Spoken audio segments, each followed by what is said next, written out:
Hello, my name is SBononi, and today I will be talking with you about Ian Ruther. Ian Ruther is a Los Angeles-based photographer who has taken a new spin on a very old photography technique called wet plate. Ruther creates his own images by mixing his own developer, fixer, and other chemicals, which he uses to create unique, one-of-a-kind images that are not only beautiful but powerful. Because Ruther is using a type of processing that is unpredictable, many of his images have processing imperfection and chemical marks. These imperfections, however, add to the image's individuality and uniqueness. Ruther has traveled all over the United States in his one-of-a-kind processing truck.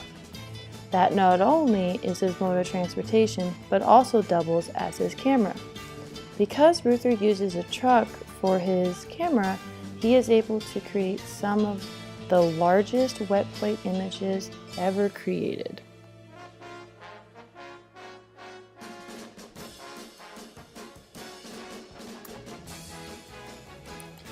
The first image that I wanted to talk to you about is called Valhalla Transcending.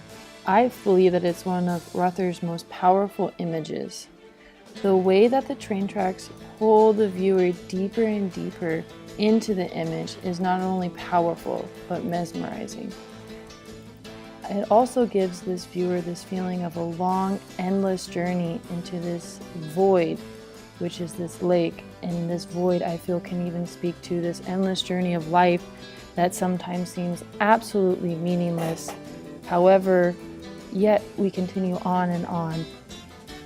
I also feel that the imperfections that are seen in this image in the dots and chemical marks give this image another component that helps break up this endless void. The imperfections also go at opposite direction of the train tracks, which helps break up the vertical lines of the train tracks, because you have dots and imperfections going in horizontal directions, diagonal directions, so it gives the image itself a more dynamic composition. These imperfections also help to add this feeling of a hard and difficult journey because of how sharp and defined they are against such a soft gray background. The second image that I'm going to talk about is named Dark Side of the Moon. My favorite part of this image is all the imperfections all along the image. I do not think that the original composition of the actual image was very interesting because there is no middle ground in the image. There is only the front ground with the rocks, and the very far off distance you have these mountains, but then there's just gray, boring void, which is the lake. Without the imperfections in the image, that flat gray lake is not quite dynamic. However, the lines and chemical marks in the middle of the image offer a different composition and feeling to the overall image of this dull gray lake. It allows the viewer to feel as if they are looking at the lake as it is being broken down by some kind of chemical or solution and is slowly being dissolved away. I think this image could speak to how many of these beautiful, calm, clean, and clear places in our world are being destroyed by chemicals and man-made components, and just speaks to, if we are not very careful, we could lose these places altogether. The last image that I wanted to talk about is named Baby Tree. The most powerful component in this image for me is the juxtaposition of this weak, young baby tree with this fully grown, majestic, and strong adult tree.